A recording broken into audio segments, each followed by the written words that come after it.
कशाला एवढं करतो? काय गरज पण नाही. काही गरज नाही. त्यामुळे काढायचं तेव्हाच पेटलं ते.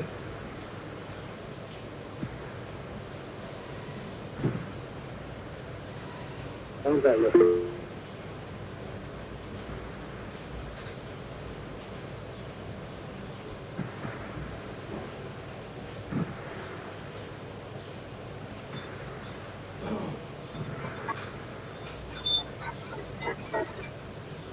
येत नव्हतं.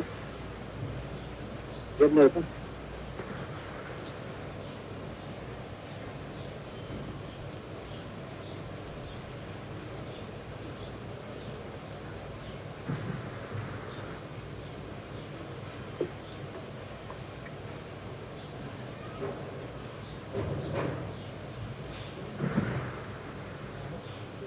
मी लावतो.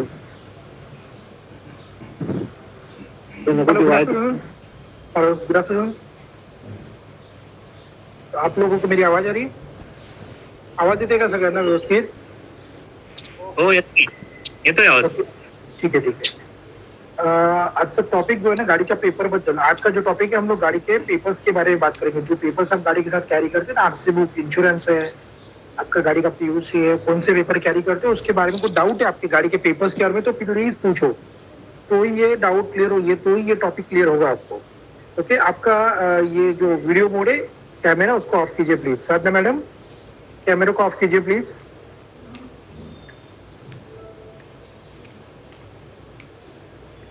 Okay, thank you.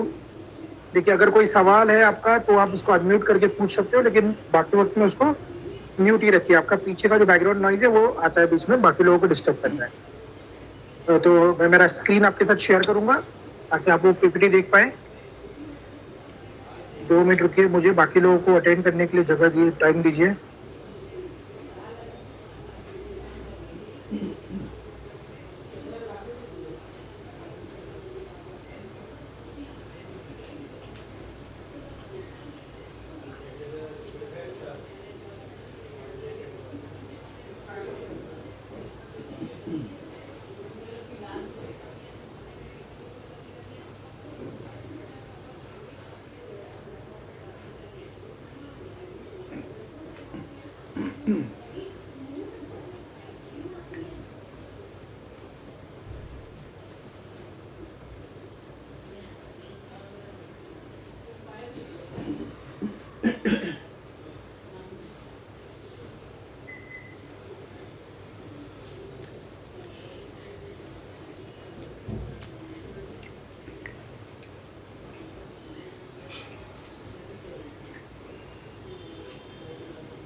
देखिए, आज का टॉपिक है essential document to be carry with your motor vehicle. जब आप ड्राइव करोगे कार, या आप कार चला रहे हो आप या कोई और, कोई जो भी है, तो आपके साथ गाड़ी के साथ कौन से पेपर आपको कैरी करने हैं और उसका अपडेट, क्या अपडेट उसके अंदर करते रहेंगे आप एवरी ईयर, एवरी 6 मंथ, उसके बारे में आज हम लोग बात करें.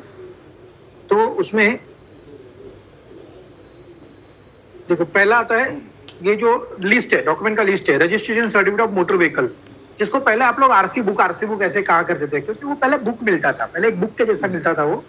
बाद में वो बुक के बाद में स्मार्ट कार्ड बनने लगा. फिर बाद में स्मार्ट कार्ड के बाद वो 2017-18 के बीच में 1 साल तक वो जो स्मार्ट कार्ड का कॉन्ट्रैक्ट था गवर्नमेंट का, वो रिन्यू नहीं हुआ था, इसलिए वो फिर वापस एक A4 साइज पेपर देने लगे वो लोग.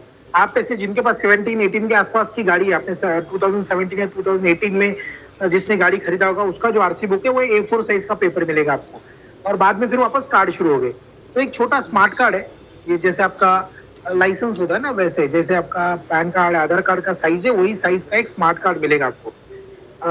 अभी तो जो स्मार्ट कार्ड या जो आधार कार्ड है हमारे आरटीओ में प्रिंट होते हैं. जहाँ जिस आरटीओ में हम लोग ने अप्लाई किया हुआ है रजिस्ट्रेशन के लिए, व्हीकल रजिस्ट्रेशन के लिए या फिर लाइसेंस के लिए, वही आरटीओ हमारे आधार का, वही आरटीओ हमारा आरसी बुक और ड्राइविंग लाइसेंस को प्रिंट करके आपको बाई पोस्ट आपके घर पे भेजता है. लेकिन आने वाले दिनों में, शायद ये 2 या 4 महीने के अंदर ही, ये जो रजिस्ट्रेशन अथॉरिटी है महाराष्ट्र में, जितने भी रजिस्ट्रेशन अथॉरिटी है 55 और समथिंग, बंद हो जाएगा उसमें प्रिंट होना. ये सिर्फ पूरे महाराष्ट्र में 3 ही जगह पे प्रिंट होगा. पुणे में, नागपुर में और मुंबई में। तो थाना का जो आरटीओ है उसके जो लाइसेंस निकाले, नवी मुंबई में जिसने लाइसेंस निकाला है, कल्याण में जिसने लाइसेंस निकाला है, वो काम उधर ही होगा, उसी आरटीओ में होगा, लेकिन प्रिंटिंग के लिए वो लाइसेंस होगा मुंबई आरटीओ में। मुंबई के आरटीओ में लाइसेंस प्रिंट होकर वहां से वो आपको बाई पोस्ट आपके घर पे निकलेगा। काफी बड़ा ऑटोमेटिक मशीन लेने जा रहे हैं जिससे कि उसको फास्ट काम होगा, जल्दी होगा, ये उसके पीछे का मकसद है उनका। तो अभी आरटीओ में से आपको नहीं मिलेगा लाइसेंस, वो लोग बेचेंगे कुछ महीने के बाद। अच्छी बात है, वो आपके लाइसेंस, ड्राइविंग लाइसेंस भी वहीं से प्रिंट होगा, आपका आरसी बुक भी वहीं से प्रिंट होगा। तो ये रजिस्ट्रेशन सर्टिफिकेट है, इसके साथ गाड़ी के साथ इंश्योरेंस रखना होता है, तो हम उसके बारे में भी इस टॉपिक में बात करेंगे। गाड़ी के साथ आपको पीयूसी रखनी है, जिसको हम कहते हैं पॉल्यूशन अंडर कंट्रोल सर्टिफिकेट। तो ये पीयूसी सर्टिफिकेट है, ये आपको रखना है, हम इसके बारे में यहाँ पर बात करेंगे। और आपका ड्राइविंग लाइसेंस के बारे में जो भी डाउट है आप हमें पूछ सकते हो, बहुत सारे डाउट है। आप में से कुछ लोगों को ये लगता है कि मैं 4 व्हीलर का लाइसेंस निकालता हूँ तो मैं 2 व्हीलर चला सकता हूँ, ऐसा कुछ नहीं है, हर कैटेगरी के लिए अलग लाइसेंस लेना होगा। तो ऐसे कुछ डाउट है जो यहाँ पे हम लोग बात करेंगे।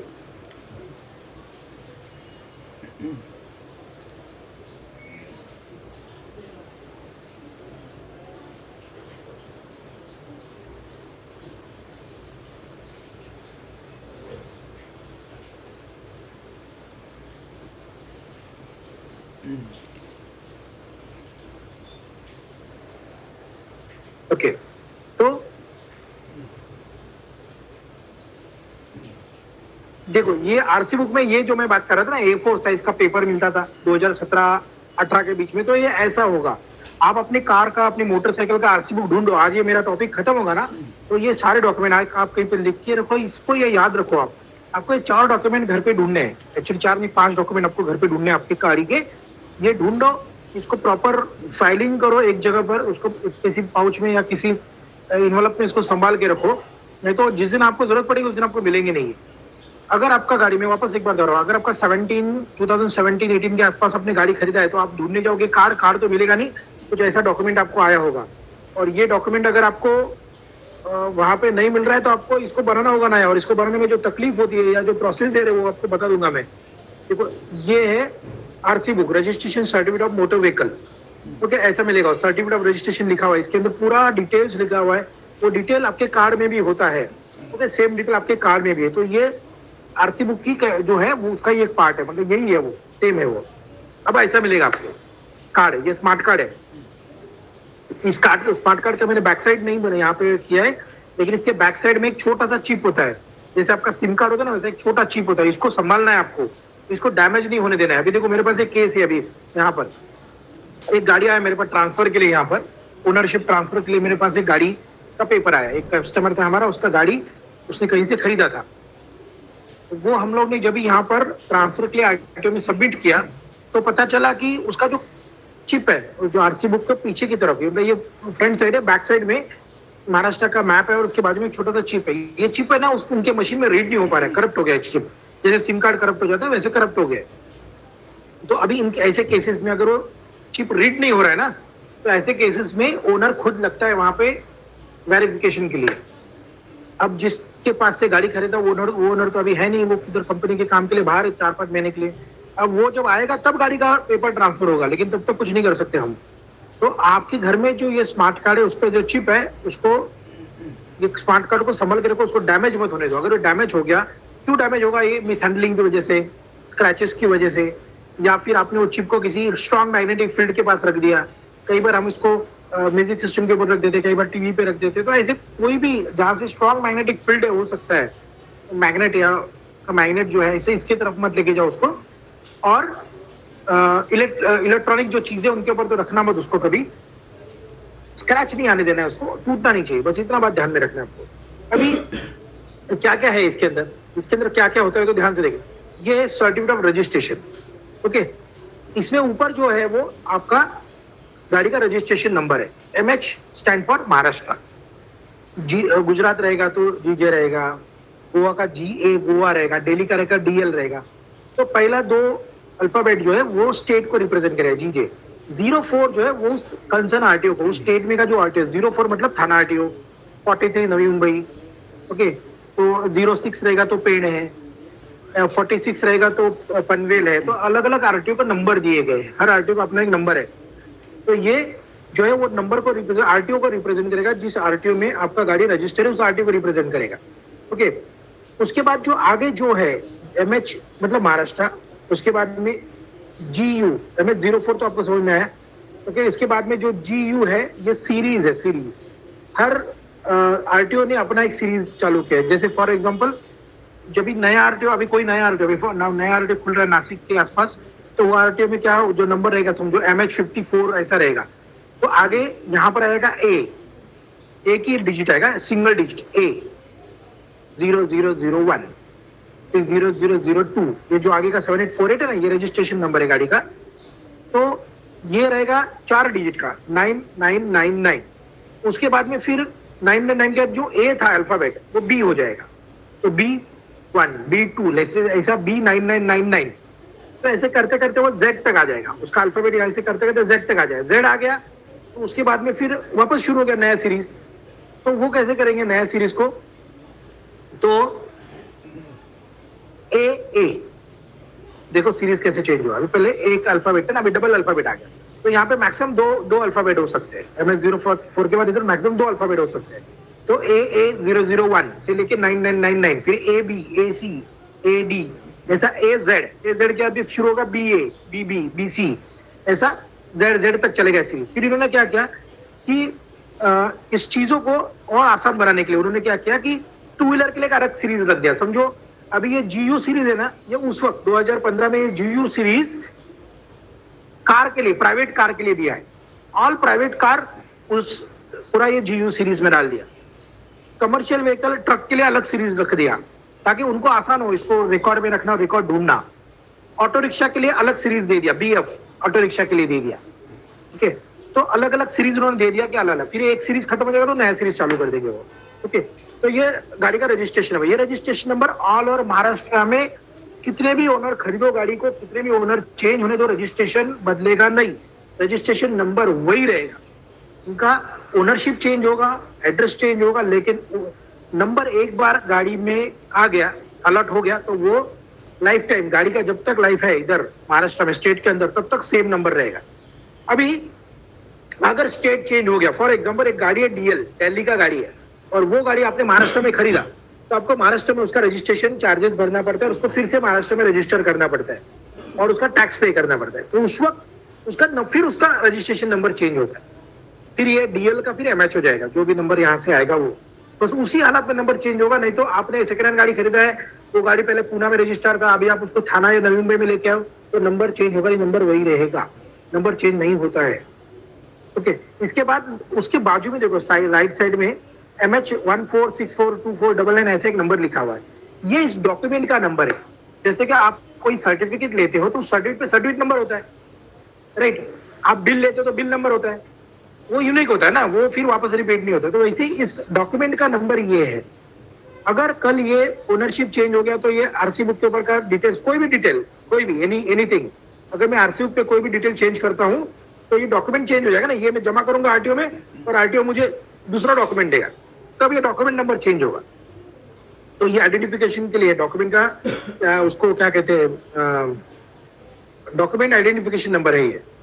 ओके, अभी इसके नीचे यहाँ पे रजिस्ट्रेशन, रजिस्टर्ड ओनर, गाड़ी का ओनर कौन है उसका नाम। आपका अगर गाड़ी है, आपके डैडी का गाड़ी है, तो आपके भाई का गाड़ी है, तो वो जो भी रजिस्टर्ड ओनर है उस ओनर का नाम ऊपर लिखा होगा। जैसे यहाँ पे मेरे ड्राइविंग स्कूल का नाम लिखा है, न्यू परफेक्ट ड्राइविंग स्कूल, तो यहाँ पे ये स्कूल का गाड़ी है, तो इसलिए यहाँ पर कोई सन ऑफ डॉटर वैसा आएगा नहीं। तो यहाँ पर अगर आपका गाड़ी है तो आपके डैडी का नाम यहाँ पे आएगा।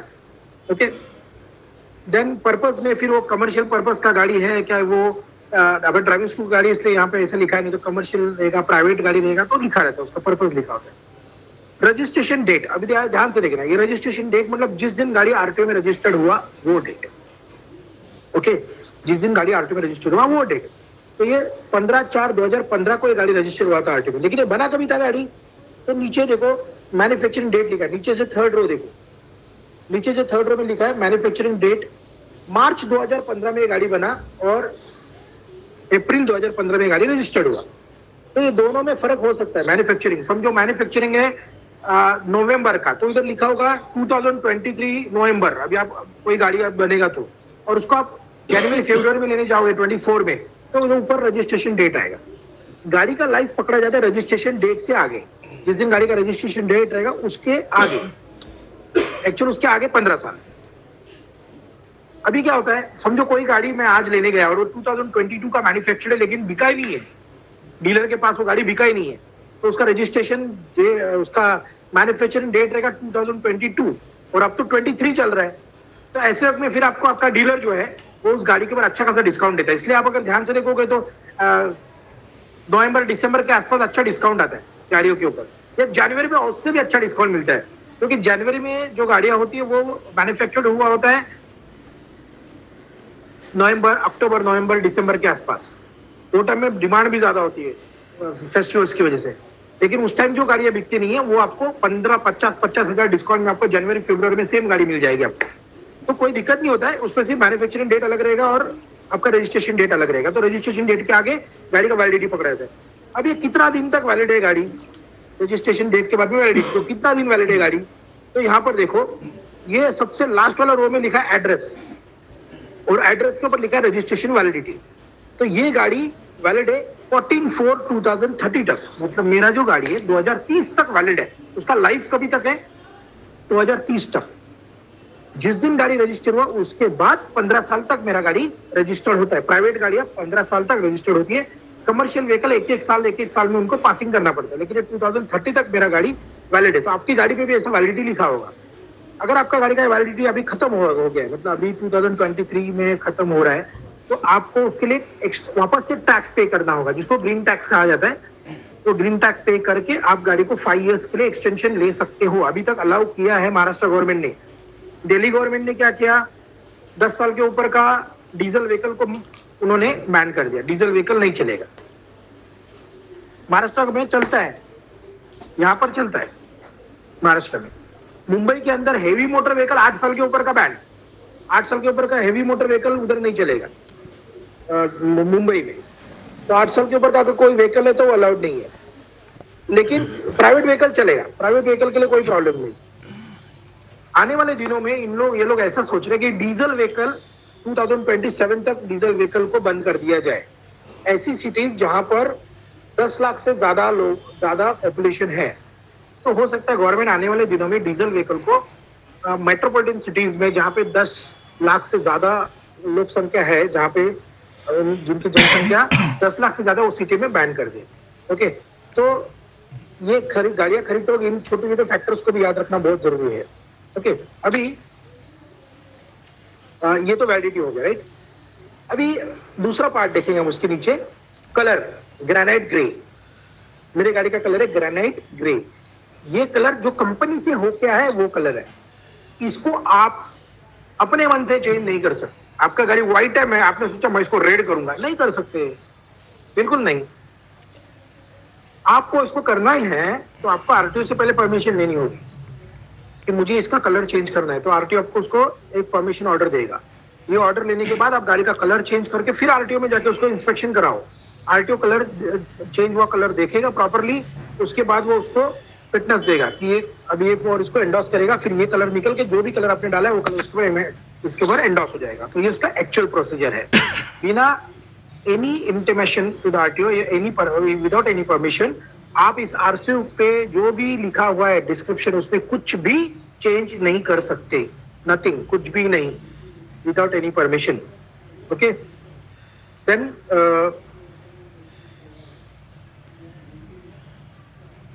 ये देखो, इसके बाद बॉडी टाइप, ये कार का body, sorry motor class motor car है मेरी। बॉडी टाइप मतलब जैसा आपका गाड़ी का टाइप रहेगा, सेडान रहेगा, हैचबैक रहेगा, तो वो लिखा होगा। मैन्युफैक्चरर गाड़ी का मारुति है तो बोलने की जरूरत नहीं। चेसिस नंबर, इंजन नंबर, ये भी सेम होता है। चेसिस नंबर और इंजन नंबर भी कंपनी उधर से बनाते वक्त ही बाहर के देती है, उसके बाद आप इसको चेंज नहीं कर सकते। ओके, देन मॉडल नंबर, गाड़ी का कौन सा मॉडल है वो लिखा होगा। सबसे यहाँ पे ध्यान देने लगे जरूरी बात है, हाइपोथेकेटेड टू। ये गाड़ी अगर आपने फाइनेंस पे लिया हुआ है, अगर किसी कंपनी से गाड़ी को फाइनेंस पे लिया है, तो फाइनेंसर का नाम, आपका बैंक का नाम यहाँ पर मेंशन हो जाता है। और इधर मेंशन हो गया मतलब आरटीओ रिकॉर्ड नहीं डाला है ना, तो आरटीओ में भी आपका गाड़ी का जो फाइनेंसर है उसका नाम वहां पर है।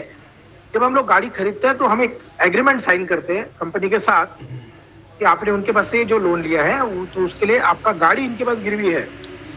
अगर इन केस अगर वो पे नहीं कर पाते हैं तो कंपनी इस गाड़ी को आपसे जब्त कर सकता है। और आपका पहले ही साइन नहीं चुके वो लोग, जब आप फाइनेंस से लेते हो तो पहले ही आप वो ट्रांसफर पेपर पे साइन कर चुके रहते हो, तो वो कंपनी फिर अपने नाम पे कर लेता है ये गाड़ी, पहले अपने नाम पे करता है, बाद में ऑक्शन सेल में बेचता है। ओके, तो ये उन लोग को ये अथॉरिटी होती है कि आपकी गाड़ी को जब्त करेंगे और वो खुद के नाम पे उसको ट्रांसफर कर लेंगे, उसके बाद वो लोग ऑक्शन सेल में किसी को भी बेच सकते हैं।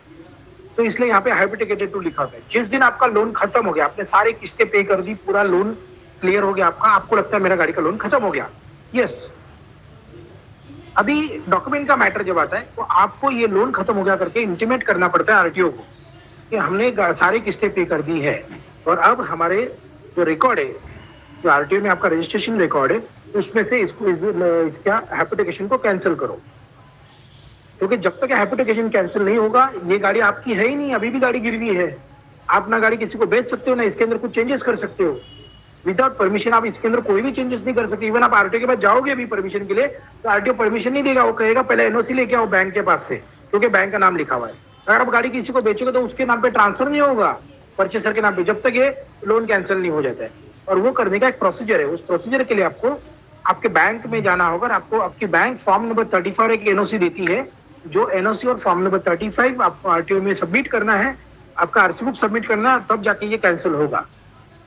ओके, तो ध्यान से देखो, आपने लोन लिया था, लोन आपका 3-4 साल में खत्म हो गया है, तो ध्यान से देखना आपके आरसी बुक के ऊपर कि ये जो पार्ट लिखा हुआ है हाइपोथेकेटेड टू, मॉडल नंबर के नीचे बात कर रहा हूँ मैं, हाइपोथेकेटेड टू के आगे किसी फाइनेंस कंपनी का नाम लिखा हुआ है क्या? अभी कुछ finance company, private finance company थी जो बंद हो गई, जैसे प्रोग्रेसिव फाइनेंस कंपनी था, प्रोग्रेसिव फाइनेंस करके था, वो बंद हो गया। तो जब कोई भी फाइनेंस कंपनी बंद होता है ना, तो वो किसी as per the government rule, कोई भी फाइनेंस कंपनी अगर बंद होता है तो वो किसी बैंक के थ्रू बैंक को उसको हैंड ओवर करता है, पूरा रिकॉर्ड उसका, कोई बैंक उसको अपने अंदर लेती है, तो आपको फिर वो बैंक से उसका लेटर मिल जाएगा, वो बैंक से इसका एनओसी मिल जाएगा। प्रोग्रेसिव तो बंद हो गए कि 4-5 साल हो गए, लेकिन फिर वो बैंक किसने लिया है, समझो किसी एक्स बैंक ने लिया हुआ है, तो वो बैंक फिर आपको उसके लिए एनओसी इशू कर सकती है और वो आरटीओ एक्सेप्ट करेगा। ओके, यहाँ तक क्लियर है क्या? तो आगे बढ़ते हैं, बोलिए, तो मुझे भी समझ में आएगा, मेरा आवाज आप तक पहुंच रहा है करके। हेलो, यस यस, क्लियर है। ओके, कोई सवाल पूछना है इसके बारे में, हाइपोथेकेशन के बारे में, आगे ऊपर जो भी बात किया उसके बारे में? क्लियर है सर। ओके, ठीक है। अभी नीचे लिखा हुआ है सिटिंग कैपेसिटी, मैन्युफैक्चरिंग डेट तो आपको बताया मैंने। सिटिंग कैपेसिटी, हर गाड़ी का अपना एक सिटिंग कैपेसिटी है। तो ये जो 7 है ना, 7 ये गाड़ी का ड्राइवर प्लस पैसेंजर है, मतलब एक ड्राइवर और 6 पैसेंजर, 6 + 1 7। ओके, अगर सिटिंग कैपेसिटी 5 है तो एक ड्राइवर और 4 पैसेंजर, याद रखना। अगर कार में 5 होता है तो लोग समझते हैं 5 पैसेंजर बैठा सकते हैं ड्राइवर को छोड़ के, ऐसा नहीं है। वो जो चालक है उसको पकड़ा गया, उसमें वो इंक्लूड है, तो ये 7 सीटर, 5 सीटर, तो इस तरह से उसका सिटिंग कैपेसिटी होता है। ओके, स्टैंडिंग कैपेसिटी इसमें तो नहीं है, कार में आपके बसेस के लिए है, 11 लोगों का स्टैंडिंग कैपेसिटी रहता है, 6 लोगों का रहता है, डिपेंड्स। उसके बाद नीचे लिखा है टैक्स पेड अप टू, मतलब आपकी गाड़ी का जो टैक्स हम लोग गवर्नमेंट को पे करते हैं, वो टैक्स हम किसको पे करते हैं? स्टेट गवर्नमेंट को। ये टैक्स है LTT, मतलब life time tax. Life time मतलब गाड़ी का लाइफ जब तक है तब तक।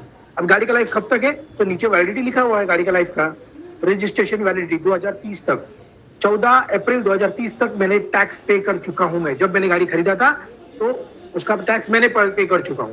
अब ये गाड़ी आप मुझसे खरीदोगे तो आपको फिर से टैक्स भरने की जरूरत नहीं, क्योंकि ऑलरेडी टैक्स पेड है गाड़ी का, महाराष्ट्र के अंदर ऑलरेडी स्टेट में टैक्स पेड है।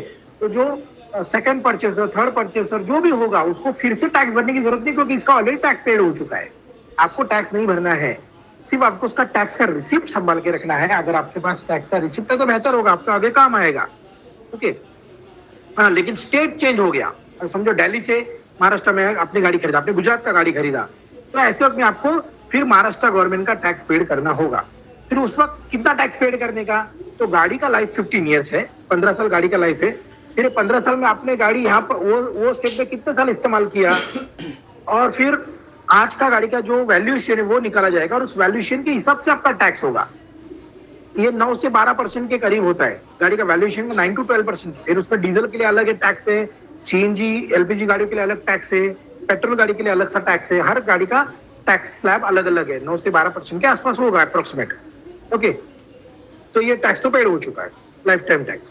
15 साल होने के बाद मैंने आपको बोला ना ग्रीन टैक्स पे करना पड़ेगा आपको, तो वो ग्रीन टैक्स हम लोग फिर आगे 5 इयर्स के लिए हम लोग उसको पेड करते हैं ग्रीन टैक्स। फिर 5 इयर्स हम लोग एक्स्ट्रा पे करेंगे तो हमारी गाड़ी और 5 साल हम लोग चला सकते हैं। अभी फिलहाल हमारा महाराष्ट्र गवर्नमेंट अगर गाड़ी आपका मैकेनिकल फिट है तो अलाउ कर रहा है।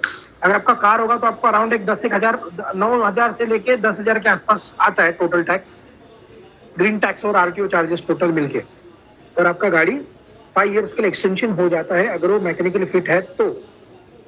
ओके, तो ये लाइफ टाइम टैक्स है। उसके बाद में नीचे एड्रेस है। अभी आपका अगर एड्रेस चेंज हो चुका है और आपको एड्रेस चेंज करना है तो आप आरटीओ में अप्लाई करो, नया एड्रेस प्रूफ सबमिट करो, एड्रेस चेंज करो अगर आपको जरूरत है तो। ओके, यहाँ पे सेंटर में 2 रो है, नंबर ऑफ सिलेंडर, गाड़ी में कितने सिलेंडर्स है मतलब इंजन का स्पेसिफिकेशन है, और ओनर ऑफ सीरियल्स मतलब कितने ओनर हो गए गाड़ी को वो भी पता चलेगा। फिर इस तरफ आप देखोगे तो गाड़ी का वेट दिखाया गया है, अनलेडन वेट। अनलेडन वेट मतलब विदाउट पैसेंजर गाड़ी का लोड कितना है, क्यूबिक कैपेसिटी, इंजन का कैपेसिटी है वो। गाड़ी का व्हील बेस मतलब आगे का व्हील से पीछे का व्हील में का डिस्टेंस कितना है वो भी लिखा होता है। और रियर लेडन वेट, गाड़ी का पीछे का वजन कितना है, मतलब सिर्फ गाड़ी का रियर साइड में। कभी कभी क्या होता है वो पीछे सामान वगैरह भरते हैं ना गाड़ी में, कमर्शियल व्हीकल, उसके लिए दिया गया है वो रियर वेट में।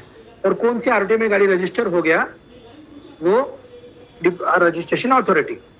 तो लास्ट अथॉरिटी जो रहेगा ना, लास्ट अथॉरिटी, अभी देखो ये MS-04 थाना का गाड़ी था, लेकिन बाद में मैंने इधर ट्रांसफर किया ना उसको नवी मुंबई में, तो लास्ट अथॉरिटी का सिग्नेचर इधर होगा, deputy RTO Navi Mumbai, last authority. तो उसका फर्स्ट अथॉरिटी कौन सा रहेगा, MS-04 थाना, और लास्ट में किधर होगा इधर। अभी यहाँ से अगर मैं गाड़ी पीनो में बेचा तो इधर डिप्टी आरटीओ इसके नवी मुंबई की जगह पे आएगा आरटीओ पुणे, आरटीओ पिंपरी चिंचवड ऐसे लिख के आएगा यहाँ पे। ओके, तो डिपेंड्स आपका गाड़ी कौन सी आरटीओ में रजिस्टर्ड है।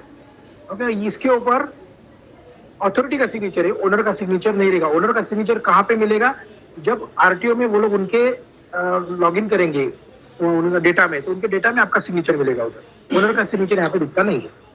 तो ये है आरसी बुक गाड़ी का, ये रजिस्ट्रेशन सर्टिफिकेट, इसको घर पे संभाल के रखो।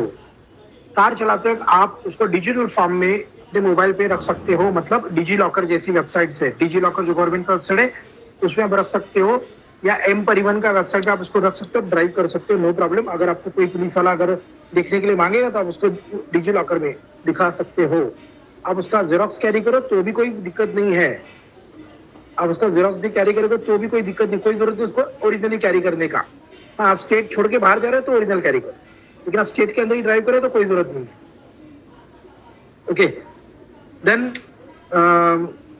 अगर ये खो गया ना, अगर ये खो गया या मिसप्लेस हो गया तो हम लोग 2 मैटर देखेंगे इसका। अगर ये टूट गया, इसका मैंने जैसे बोला ना पीछे एक चिप होता है इसके, छोटा सा माइक्रो चिप, अगर एक चिप डैमेज हो गया तो आप इसको रिप्लेस कर सकते हो। रिप्लेस करने के लिए आपको एप्लीकेशन करना है और ये आरसी बुक सबमिट करना है, और नया आरसी बुक बाई पोस्ट आपके घर पे आ जाएगा। लेकिन खो गया ना तो दिक्कत है। खो गया तो पहले आपको पुलिस स्टेशन में कंप्लेंट करनी कि आपका आरसी बुक खो गया। वो कंप्लेंट लेकर आपको आरटीओ में अप्लाई करना है डुप्लीकेट के लिए, फिर आपको आरटीओ उसके लिए डुप्लीकेट आरसी बुक बनाकर आपके घर पे बाई पोस्ट भेज देगा। लेकिन दिक्कत है ना, आप पुलिस कंप्लेंट करो फिर जाके आरटीओ में अप्लाई करो, तो इसको संभालो, ये डॉक्यूमेंट को संभालो। यहाँ तक क्लियर है? तो आगे हम लोग आगे वाले डॉक्यूमेंट पे जाते हैं। पूछो कोई सवाल है तो। सर एक क्वेश्चन है, एड्रेस चेंज करने के लिए चार्जेस लगते हैं क्या? हाँ, आरटीओ के चार्जेस जो है एड्रेस चेंज करने के लिए वो कुछ 500 के आसपास हो गए, मेरा आइडिया बता रहा हूँ आपको, प्लस माइनस 40 रुपीज होगा। तो एक 500 रुपीज आरटीओ के चार्जेस है, जो अगर आप खुद करोगे तो। ओके, जो कार्ड का चार्जेस है, कार्ड का फीस वो पोस्टल फीस वो लेते वो लोग बस। ओके ओके, लेकिन उसके साथ आपको आपका एड्रेस प्रूफ भी दिखाना पड़ेंगे, 2 एड्रेस प्रूफ, आधार कार्ड, लाइट बिल, पासपोर्ट, ऐसा कुछ 2 एड्रेस प्रूफ उसके साथ आपको अटैच करने पड़ेंगे, ऑनलाइन अप्लाई करना पड़ेगा। लेकिन क्या जरूरत है तो करो, नहीं तो मत करो, अगर जरूरत है तो करो। Okay sir, thank you. Thank you. और कोई डाउट है आरसी बुक के बारे में तो आगे बढ़े। सर आपने बोला था कि पहले आरसी बुक उन्होंने पेपर फॉर्मेट में दिया था 2016-17 में। ये वाला ये अभी मेरे पास है, लेकिन ये पूरा पेपर है ना थोड़ा फट गया है, तो मुझे इसको कन्वर्ट करने के लिए उन लोग ने कुछ किया था या फिर वो हमको ही अप्लाई करना पड़ेगा? नहीं सर, आप लोग को ही करना पड़ेगा। वो हमको आप ही क्या करना करो, इसको क्या करने का, डुप्लीकेट आरसी बुक या रिप्लेसमेंट ऑफ आरसी, हाँ ये डैमेज हो गया ना, तो इसको सबमिट करके आप ऐसा कार्ड बनवा इसके ले सकते हो, नो इश्यू। ठीक है, ऐसा बना हाँ। ओके। लेकिन लोन खत्म होना, लोन था क्या गाड़ी के ऊपर, फाइनेंस था क्या? नहीं था। हाँ तो हो जाएगा, नो इश्यू। नहीं तो फाइनेंस कंपनी से एनओसी लाना पड़ता है। नहीं ठीक है, ठीक है, ओके। और कुछ?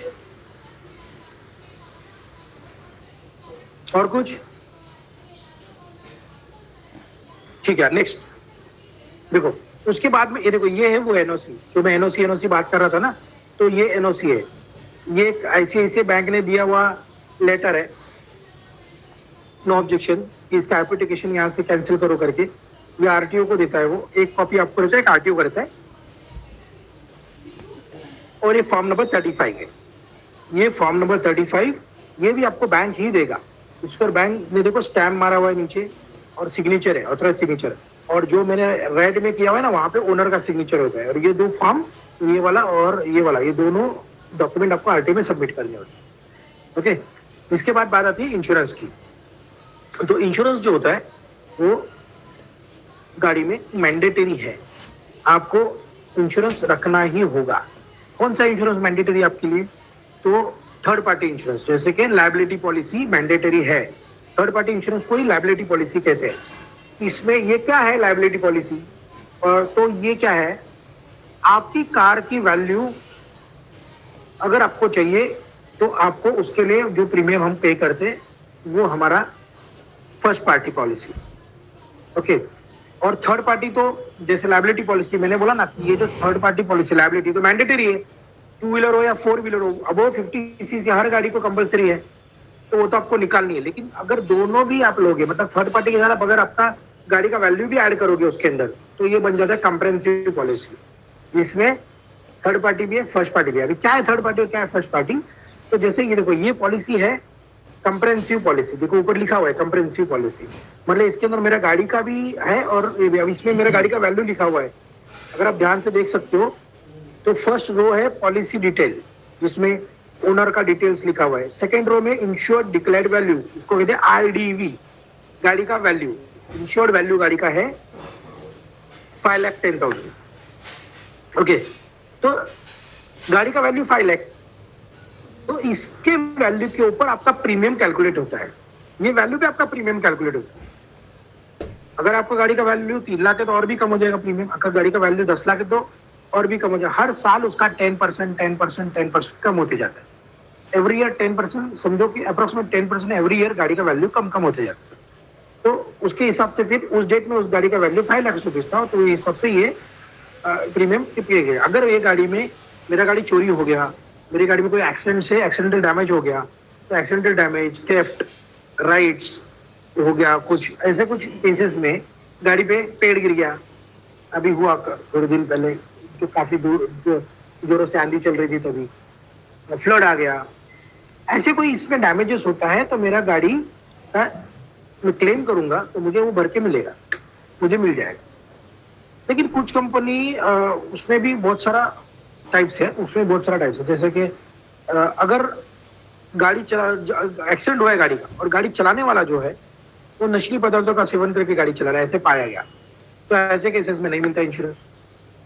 अगर गाड़ी में अनऑथराइज मॉडिफिकेशन किया हुआ है तो नहीं मिलेगा इंश्योरेंस। गाड़ी रेसिंग के लिए इस्तेमाल किया गया है तो नहीं मिलेगा इंश्योरेंस। तो ये भी बातें हैं, जैसे ना क्या लाइफ इंश्योरेंस पॉलिसी वाले बेचते वक्त बड़ी बड़ी मीठी मीठी बातें करेंगे, देते वक्त देखेंगे कहाँ से इसको नहीं दे सकते, हम कैसे काट सकते, तो वैसे ही। ओके, तो ये भी वैसे ही है। तो आपका गाड़ी, मैं ऐसे सजेस्ट करूंगा कि आपका गाड़ी अगर 10 साल के अंदर का है, 10 साल के अंदर आपकी गाड़ी का वैल्यू है, सॉरी लाइफ है, तो आप कंप्रेहेंसिव पॉलिसी लो, जिसमें आपका गाड़ी का वैल्यू भी है और प्लस अदर्स रोड यूजर्स जो मैंडेटरी है वो भी आ जाएगा उसके अंदर। ओके, अगर गाड़ी 10 साल के ऊपर कहना है तो लो ही मत, ये कंप्रेहेंसिव पॉलिसी, सिर्फ थर्ड पार्टी पॉलिसी लो, लायबिलिटी पॉलिसी लो। ओके, इसमें क्या है देखो,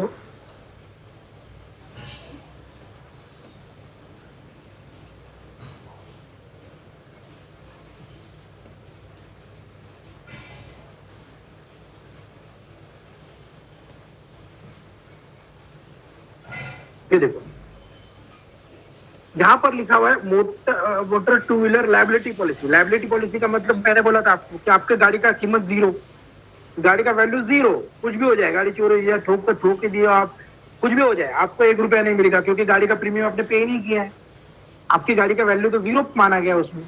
तो ये किसके लिए है? तो अदर रोड यूजर्स है, अदर्स प्रॉपर्टी है, उनके लिए है ये इंश्योरेंस। तो इसमें अगर आप देखोगे ऐसी पॉलिसी में तो गाड़ी का IDV 0 लिखा होगा, लेकिन ये मैंडेटरी, ये आपको गाड़ी के साथ रखना ही है, निकालना ही है। तो अगर आप चाहते हो कि आपकी गाड़ी का वैल्यूएशन चाहिए तो आप एक्स्ट्रा प्रीमियम पे करो, आपकी गाड़ी का वैल्यू के हिसाब से कंप्रिहेंसिव पॉलिसी निकालो। तो ये पॉलिसी तो आपको देना ही है। ओके, इसके बाद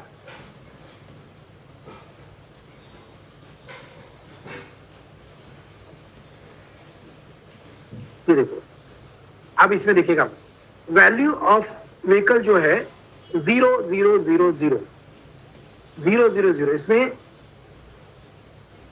0 है वैल्यू। तो ऐसा लिखा होगा, गाड़ी का पूरा डिटेल लिखा होगा और वैल्यू गाड़ी का 0। इंश्योर्ड डिक्लेयर्ड वैल्यू, देखो यहाँ पे वो एरो है, मेरा रेड वाला एरो, उसके राइट साइड में देखो IDV लिखा हुआ है, वैल्यू 0,000। वही वो पीछे आप देखो कि दूसरी गाड़ी का उसका उधर लिखा हुआ था 5,40,000। तो ऐसे रहेगा तो आपकी गाड़ी के लिए कुछ नहीं मिलने वाला, आपकी गाड़ी का वैल्यू 0 है। ओके, तो ये इंश्योरेंस है। इंश्योरेंस एक साल के लिए वैलिड होता है, 1 ईयर 1 ईयर 1 ईयर 1 ईयर। कभी कभी हम कंपनी से जब भी गाड़ी लेते हैं, नया गाड़ी, तो वो लोग आपको बोलते हैं कि हम आपको 3 इयर्स का इंश्योरेंस दे रहे हैं, लेकिन वो 3 इयर्स के इंश्योरेंस में थर्ड पार्टी इंश्योरेंस होता है 3 साल का। ध्यान से याद रखो इस बात को, थर्ड पार्टी इंश्योरेंस 3 साल का होगा, और जो आपकी गाड़ी का वैल्यू वाला इंश्योरेंस है ना, आपका स्टैंड अलोन पॉलिसी बोलते हैं उसको, वो इंश्योरेंस जो है आपका वो 1 ही साल का होगा। तो पहला 1 साल तक आपकी गाड़ी की वैल्यू भी और थर्ड पार्टी का भी है आपके पास इंश्योरेंस। लेकिन जैसे ही 1 साल खत्म हो जाता है, सिर्फ थर्ड पार्टी पॉलिसी है फिर आने वाले 2 साल तक। तो उस वक्त आपको लगता है मुझे गाड़ी का 3 साल का इंश्योरेंस मिला है, तो ध्यान से देखना उसको, उसमें थर्ड पार्टी कितने साल का और फर्स्ट पार्टी कितने साल का है। तो 1 साल के बाद आपको थर्ड पार्टी का प्रीमियम माइनस करके सिर्फ आपकी गाड़ी का वैल्यूएशन निकाल के उतना प्रीमियम भरोगे तो आपको वो भी पॉलिसी मिल जाता है। सर कॉम्प्रिहेन्सिव्ह आपल्याला रिन्यू करावा लागतो ना दर वर्षाला रिन्यू करायला लागतो। हा पण रिन्यू करावा लागतो। थर्ड पार्टी भी 1 ही साल का रहता है, लायबिलिटी भी 1 ही साल का रहता है। 3 साल का एक साथ भर देंगे ना अपन? अगर ये आप पे डिपेंड है सर। अगर आप कॉम्प्रिहेंसिव इंश्योरेंस भी 3 साल का भरोगे तो अच्छा है, लेकिन मैं कहूंगा मत भरो।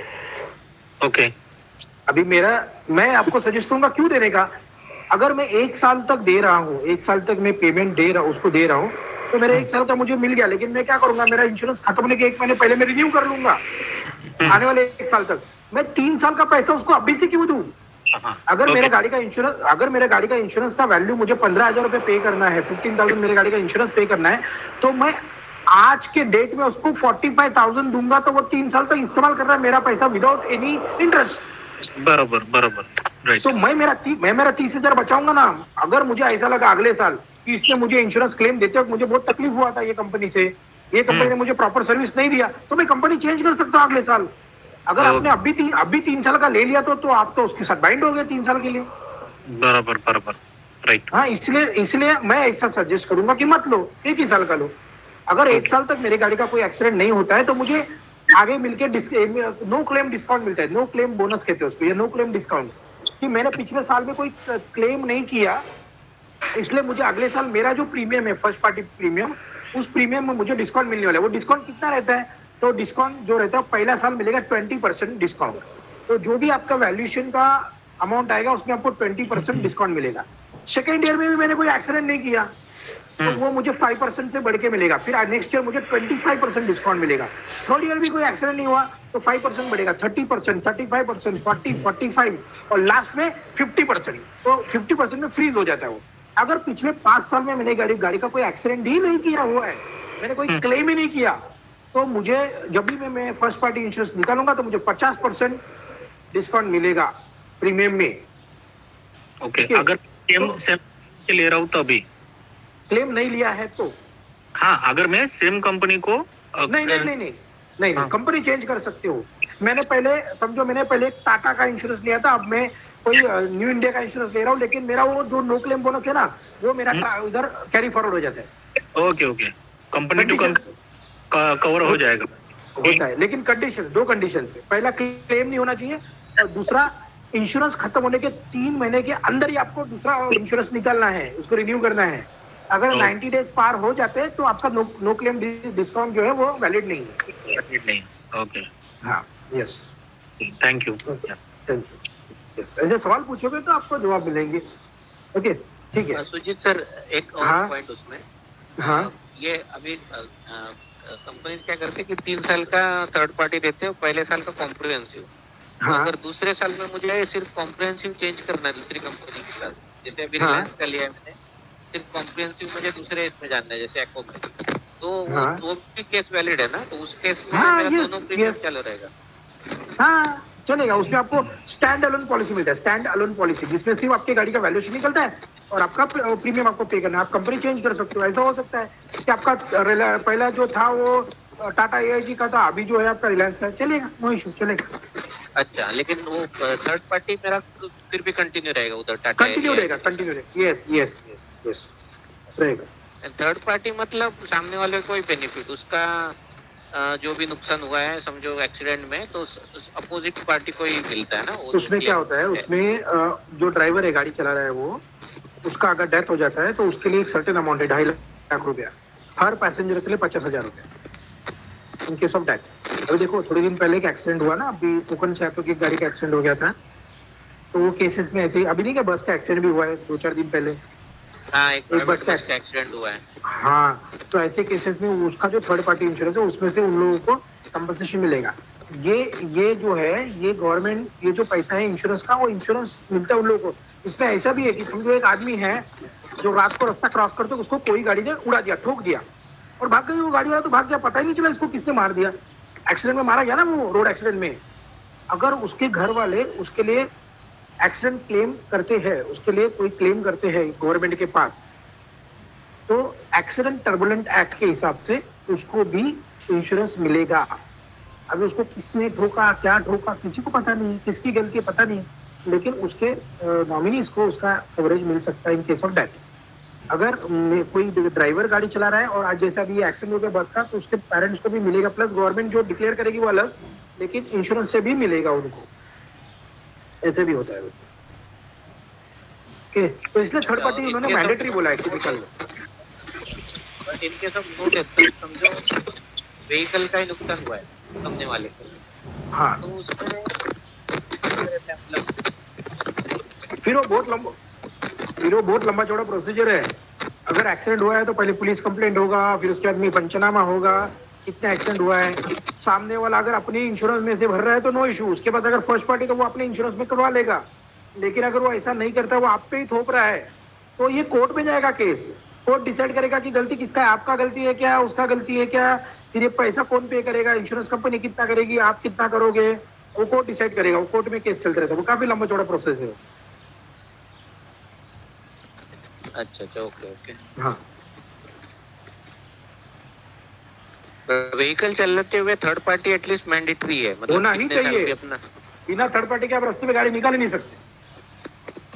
ओके, लेकिन वो अगर पुलिस पकड़ता है, ट्रैफिक पुलिस, तो एटलीस्ट थर्ड पार्टी अपने पास है तो Yes. We are valid. Yes, valid है। यस, सर, लेकिन अगर आपका गाड़ी फाइनेंस पे है ना अभी भी, तो आपको फर्स्ट पार्टी निकालना होगा कंपल्सरी। जब तक गाड़ी फाइनेंस पे है, जब तक गाड़ी का लोन खत्म नहीं होता है, तब तक आपको फर्स्ट पार्टी इंश्योरेंस ही निकालना होगा। क्योंकि अगर गाड़ी का टोटल लॉस हो गया तो इंश्योरेंस कंपनी से जो इंश्योरेंस मिलेगा उसमें से फाइनेंस कंपनी को पैसा मिलता है।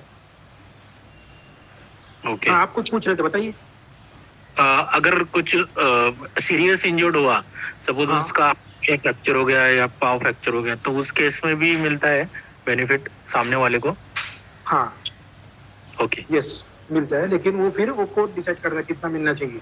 सामने वाले का एज क्या है, उसका इनकम सोर्स क्या था, उसका इनकम कितना था, जब एक्सीडेंट हुआ तो उसका उधर का सिचुएशन क्या था, तो पुलिस कंप्लेंट जो इसमें लिखा होता है ना, पुलिस में उनका पूरा उस टाइम का पंचनामा, यस, वो सब डिसाइड होता है। फिर उसके में ओनर कितना देगा या जो ड्राइवर था वो क्या करेगा, इंश्योरेंस कंपनी कितना देगा, ये उसमें डिसाइड होता है। बहुत काफी लंबा चौड़ा है। इसके लिए किसी दिन टाइम मिला ना तो आपको एक कहानी सुनाऊंगा। एक शॉर्टकट में बताता हूँ। 2004 में एक एक्सीडेंट हुआ था मेरे रिलेटिव में एक था उसके साथ। ये एक्सीडेंट हुआ था थाना में तलावपाली के पास गडकरी रंगायतन करके एक थिएटर है, उसके सामने वाले रोड पे, शिव समर्थ और गडकरी रंगायतन का बीच का रोड, डिवाइडर काफी छोटा है, वहाँ पे एक एक्सीडेंट हुआ। हार्डली गाड़ी का स्पीड 10-15 भी नहीं होगा, लेकिन जब रोड क्रॉस करते हैं लोग तो भाग के क्रॉस करते हैं, तो वैसे ही वो भाग के क्रॉस किया और उसके गाड़ी टकरा, उसका पैर टूट गया। तो उसको वहां से उन्होंने सिविल अस्पताल में भर्ती किया। बाद में वो बोला कि नहीं मुझे प्राइवेट अस्पताल में करना है क्योंकि पैर फ्रैक्चर था, वो ऑपरेशन करके प्लेट डालना पड़ेगा। तो उस वक्त में वो टाइम में 2004 की बात है, तो दोनों के बीच में अंडरस्टैंडिंग हुआ और 15,000 रुपए का उन्होंने उसको ऑन द स्पॉट सेटलमेंट करके दे दिया।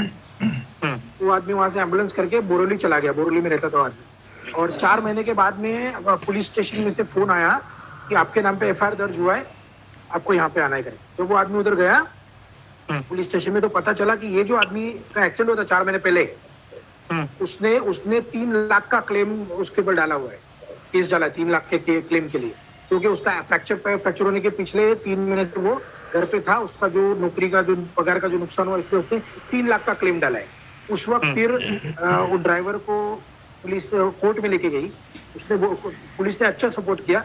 पुलिस ने बोला कि आप आज का थर्सडे है, कल फ्राइडे है, कल कोर्ट चालू है, तो आप कल सुबह इधर 10 बजे आ जाओ, आते वक्त किसी से लेकर आना डॉक्यूमेंट के साथ, अगर आपको जमानत की जरूरत पड़ी तो, और एक 5-10 रुपए लेके आना अगर पैसे की जमानत देनी पड़ी तो पुलिस ने अच्छा खासा गाइड किया। फिर वो दूसरा दिन वहां पे जाने पुलिस उनको वहां से लेके गई मेडिकल टेस्ट के लिए, मेडिकल टेस्ट से पुलिस उनको लेके गई कोर्ट में। कोर्ट ने 5,000 की जमानत पे उस दिन उनको बरी कर दिया, लेकिन केस चालू रहा। वो केस 2004 से चलता रहा। 2008-9 के करीब वो केस आया। उसके बाद में फिर जब भी वो पता चला कि ये आदमी पैसे के लिए केस किया उसने, तो 3 लोगों पे केस बना था, इंश्योरेंस कंपनी, ड्राइवर और गाड़ी का ओनर। लेकिन ओनर का तो कोई गलती नहीं था क्योंकि गाड़ी का इंश्योरेंस था, देन जो ड्राइवर था उसके पास वो वैलिड लाइसेंस था, तो ओनर का कोई गलती नहीं था, इसलिए ओनर उसमें से छूट गया। कोर्ट ने ओनर को वहां से क्लीन चिट दे दिया। अभी चालू था इंश्योरेंस कंपनी और ड्राइवर के बीच में। बाद में उसका बार स्टेटमेंट चेंज हो रहा था। बहुत बड़ा केस है वो, कभी फुर्सत में सुनाऊंगा, लेकिन उसका कंक्लूजन ये निकला कि जब ये केस ऑलमोस्ट सॉल्व होने को आया तब जज चेंज हो गया। नया जज आया, वो नया जज को फिर से पहले से सुनना था। ये 2004 का केस 2014 तक चला। 2014 में जब फिर ये कंक्लूजन में आया ये केस, और उन्होंने बोला ठीक है वो हवलदार को लेके आओ जिसने पंचनामा लिखा था। पता चला वो हवलदार ही मर गया है। वो हवलदार 2012 में ही मर गया था। अभी उन्होंने हवलदार मर गया तो फिर उन्होंने कोर्ट ने पुलिस स्टेशन को बोला कि उसका वो जो हवलदार मर गया ना, तो उसका डेथ सर्टिफिकेट दिखाओ। अभी सोचो, फिर बेचारी पुलिस उसके घर पे जाके उसका डेथ सर्टिफिकेट लेके आई, और फिर उन्होंने उनके बिहाफ पे दूसरा वहां पे पुलिस ऑफिसर गया, उससे हायर रैंक का, वो दिखाया उन्होंने। उसके बाद में फिर जब भी कंक्लूजन में ऑलमोस्ट आया, उसके बाद में छुट्टी लग गया। महीने का छुट्टी देते ना कोर्ट को, फिर कोर्ट 2-3 महीने के लिए बंद था। उसके बाद में लास्ट में इतना मरने के बाद में कंक्लूजन आया कि ये जो आदमी है जिसका पैर टूटा है, ये सिर्फ पैसा मिलना चाहिए उसका इंटेंशन है, और ये इसका बार स्टेटमेंट चेंज हो रहा है, मैच नहीं हो रहा है स्टेटमेंट पिछले 10-12 साल का। तो इसलिए उसको उन्होंने दम दे के, मतलब कोर्ट ने उसको समझाया कि ये तुम गलत कर रहे हो, और ड्राइवर को क्लीन चिट दे दिया, इंश्योरेंस कंपनी को क्लीन चिट दे दिया। और उन्होंने बोला कि नहीं तो आप हायर कोर्ट में अप्लाई करो, ये तुम्हारा केस खारिज। लेकिन भाई मेरे, इसके लिए उनको लगा टोटल 12 साल। उन 12 साल में जो शख्स ड्राइव कर रहा था वो बेचारे का वीजा नहीं मिल पा रहा है, क्योंकि उसके ऊपर केस चालू है एक्सीडेंट का। वो बेचारा तभी अच्छा बूम था आईटी इंडस्ट्री को, और वो बेचारा इधर ही सड़ गया।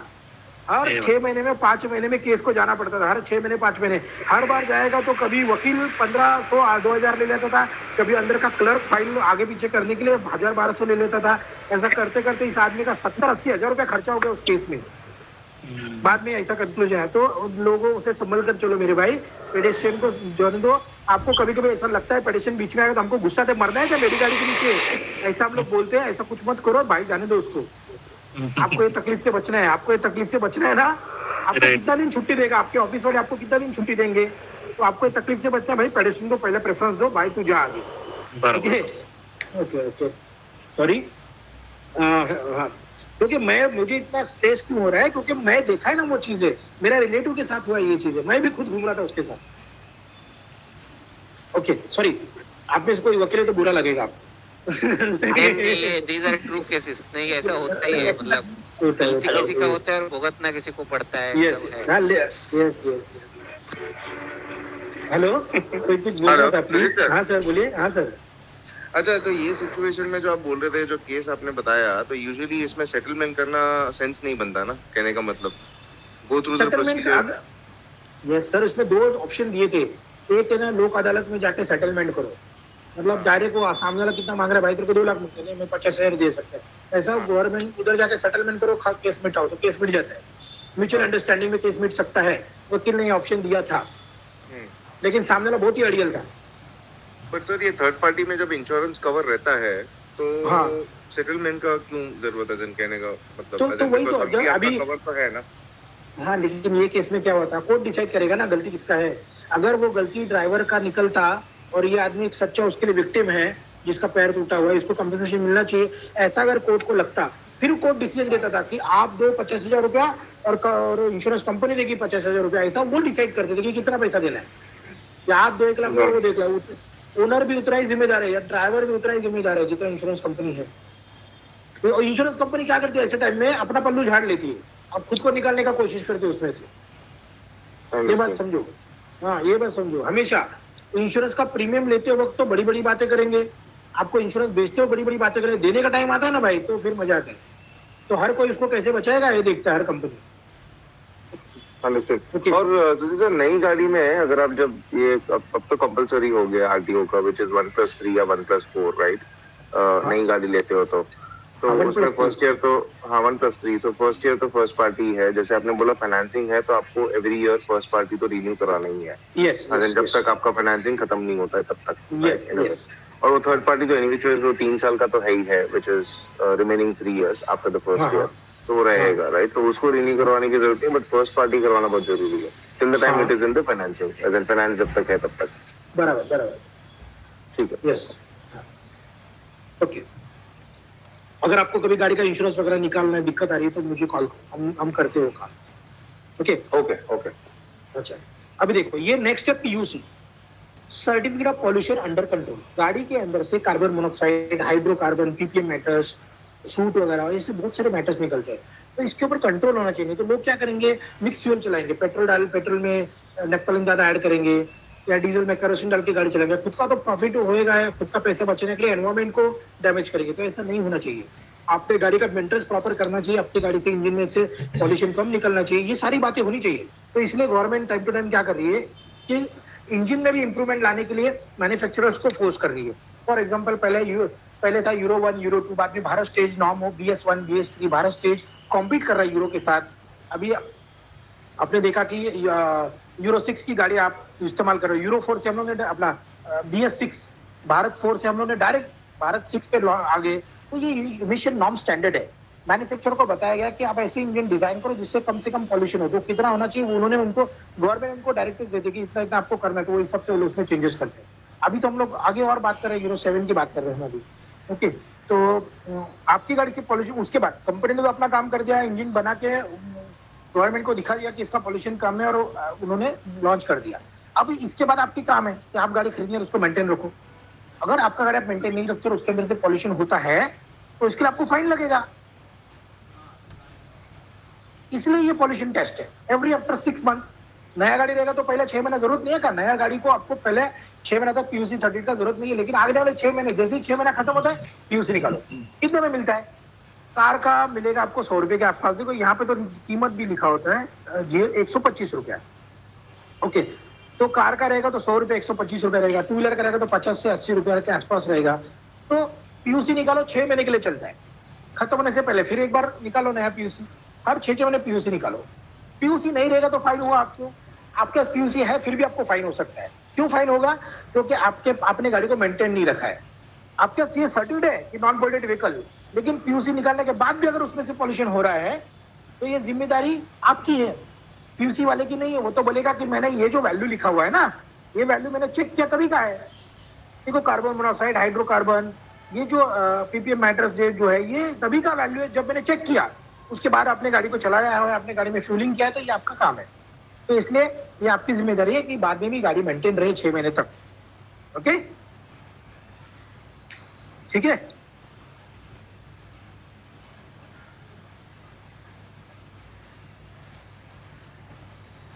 देखो ये भी पीयूसी का ही है, 6 महीने के लिए।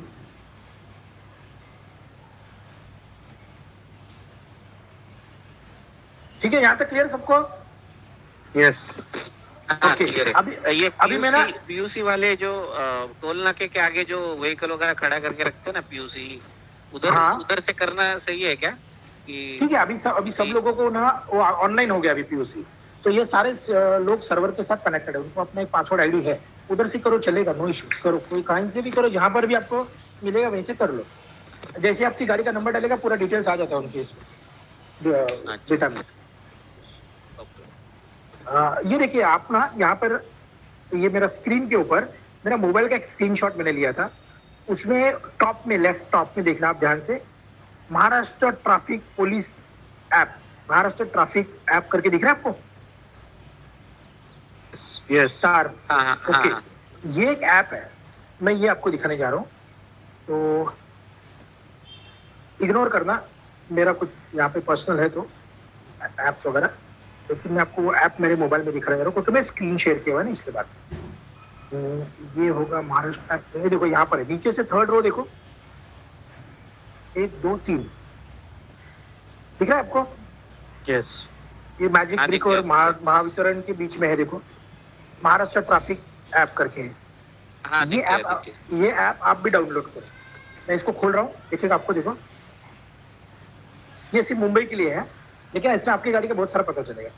इस पर आप माई व्हीकल में जाओ और आपकी जितनी भी गाड़ी उनको सबको रजिस्टर करो ऐसे। अभी ये इतनी गाड़ी मेरे पास नहीं है भाई, मेरे ये किसी मेरे क्लाइंट की गाड़ियां हैं, हमारे दूसरे लोगों की गाड़ी है, तो आप अपनी गाड़ी यहाँ पे इस तरह से ऐड व्हीकल में जाके आप इसको ऐड कर सकते हो। तो फिर वो किसी की भी गाड़ी, आपके भाई की भी गाड़ी आप ऐड कर सकते हो, डैडी की भी गाड़ी ऐड करो, दोस्त की भी गाड़ी ऐड करो, जैसे मैंने किया है। ओके, इसको ऐड करने के बाद आप ई चलान में जाओ। ई चलान, ये ई चलान में आप जाओगे तो आपको पता चलेगा आपको फाइन लगा हुआ है कि। ओके, फॉर एग्जाम्पल ये गाड़ी देखो, ये एक गाड़ी है इसमें चलान लगे हुए हैं पहले के, और ये अनपेड चलान दिख रहा है 2000 रुपए का। ये 2000 मतलब ये स्पीड का चलान रहेगा। इसमें वॉयलेशन डिटेल अगर देखोगे तो इसमें आपको पता चलेगा speed वॉलेटिंग by the drivers. Okay, 2000 rupees fine. अभी इमेज 1 में जाओगे तो आपकी गाड़ी का इमेज, मतलब देखो प्रूफ देखो कितना बेहतर है। देखो गाड़ी दिखता है, गाड़ी का नंबर भी दिखता है, अच्छा लोकेशन भी दिखेगा, कहाँ का लोकेशन है। देखो स्पीड कितना है, vehicle speed 97 kilometre per hour. Okay, वहाँ पे स्पीड लिमिट कुछ 80 वगैरह रहेगा। कितना दूर से लिया है तो 102 मीटर दूर से लिया हुआ है। डायरेक्शन अप्रोचिंग मतलब आते वक्त, और लॉन्गिट्यूड लैटिट्यूड भी दिया गया है कि कौन से कहाँ पे हुआ है ये। ओके, टाइम भी दिया 11 रात को 11:15 है यहाँ पर। डेट दिया 1/6 का, नासिक रूरल पुलिस लोकेशन। अब ये ना इसी जगह पे छुपे रहते ना पुलिस, वहाँ पे जहाँ पे मोड़ रहेगा, जहाँ पे आप लोग ब्रिज से नीचे उतर रहे हैं, ऐसी जगह पर जहाँ पे स्पीड ज्यादा होने की संभावना होती है लोगों की, तो वहाँ पे लोग छुप के बैठते हैं अपने गाड़ी का, वो जो अर्टिगा जैसा गाड़ी है उनके पास, उसके अंदर उन्होंने स्पीड मीटर लगा के रखे हुए, और ये क्या करते हैं उसको खोल के रखते हैं डिक्की को और छुप जाते हैं ऐसी जगह पे जिससे हम लोग उसको दूर से नहीं देख पाए। जैसे हम टर्न मारेंगे सामने ये, जैसे हम लोग ब्रिज नीचे उतरेंगे ढलान पे सामने ये, और ऐसी जगह पे इन्होंने ऐसा लिया हुआ है हाईवे पे। तो वहाँ पे लोग देखते रहते हैं आपको, क्या आप कैसे सिग्नल तोड़ते हो, आप कैसे स्पीड लिमिट तोड़ते हो, तो एविडेंस देखेंगे आपको और फिर आपको फाइन करेंगे। तो मैं आपको बता रहा हूँ कि देखो उनके पास किस तरह से आपका डिटेल है पूरा। देखो इस तरह से आपका गाड़ी का नंबर प्लेट है, सब है उसपे। अगर आप इसको पे करना है तो पे नाउ में जाओ। ओके, और आप इसको बिल टेस्ट से या जो भी आपको उसका प्रॉपर मोड लगे उस मोड में जाके आप फोन पे, गूगल पे, आप यूपीआई, आपका wallet, QR code, credit card, जिससे भी हो भरो इनके जेबे और इसको यहाँ से क्लियर करो। नहीं क्लियर किया आपने इसको तो 2-3 महीने तक रुको, उसके बाद में फिर आपको एक ये आएगा, क्या बोलते हैं उसको, नोटिस आएगा कि आपको अदालत में बुलाया है, क्या बोलते हैं उसको, लोक अदालत। वहाँ पे आपको बुलाएंगे, उधर आपको पूछा जाएगा कि आपके नाम पे ऐसा ऐसा केस है करके, समझ में? तो उधर आपको फाइन भरना पड़ेगा। अभी मैंने सुना है, अभी थोड़े दिन पहले ही मैंने किसी से सुना, कैंडिडेट ने किसी ने बताया मुझे, पुणे में एक सेवाभावी संस्था है, एक NGO है, उसने इसके खिलाफ आवाज उठाई है। उसने इसके खिलाफ कोर्ट में एक याचिका दायर की है। ये पुलिस वाले खड़ा रह के फोटो निकालते हैं ना, किसी का भी डराते तो इनके खिलाफ किसी ने आवाज उठाई। मैं भी ढूंढ रहा हूँ वो कौन सी संस्था है, थोड़ा उनको हेल्प करेंगे। अच्छा समझ में आया इधर तक?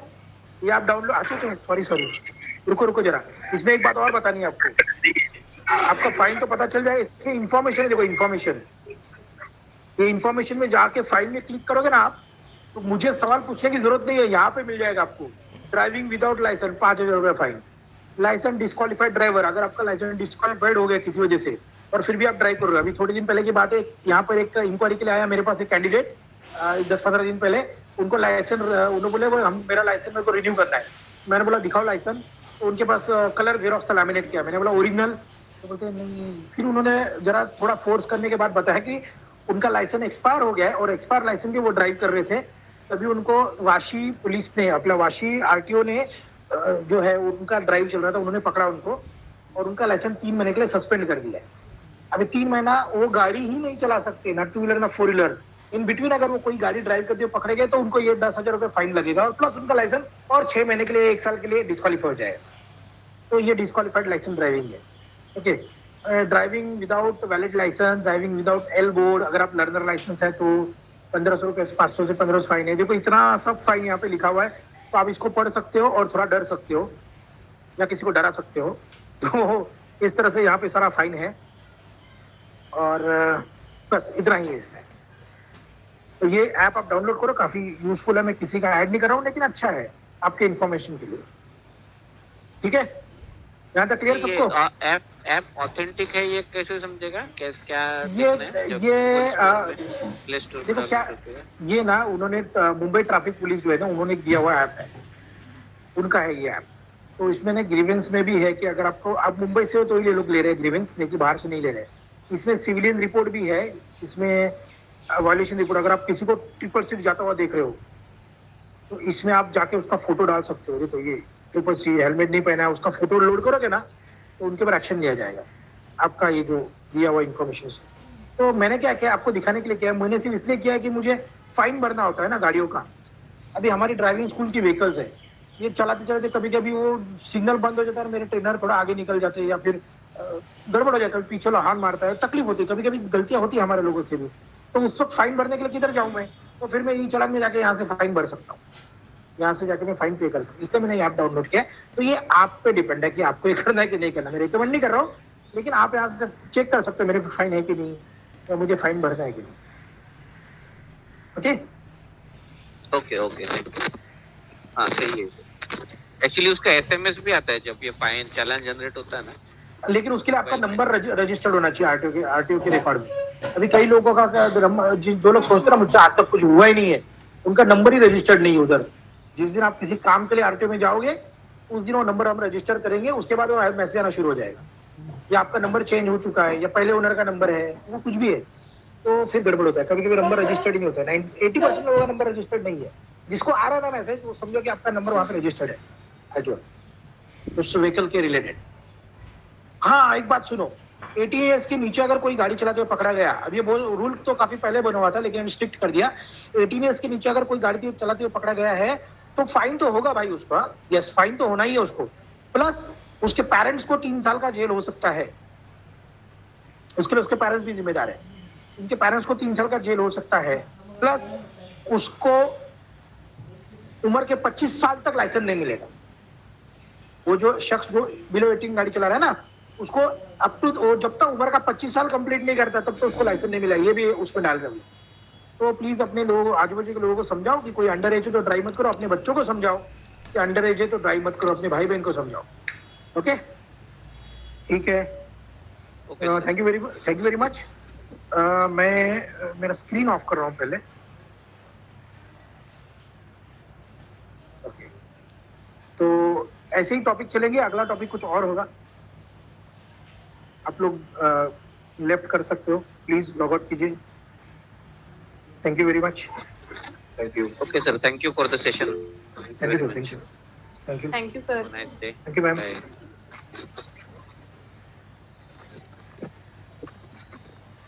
Thank you sir, very thank you very much, beneficial. Thank you.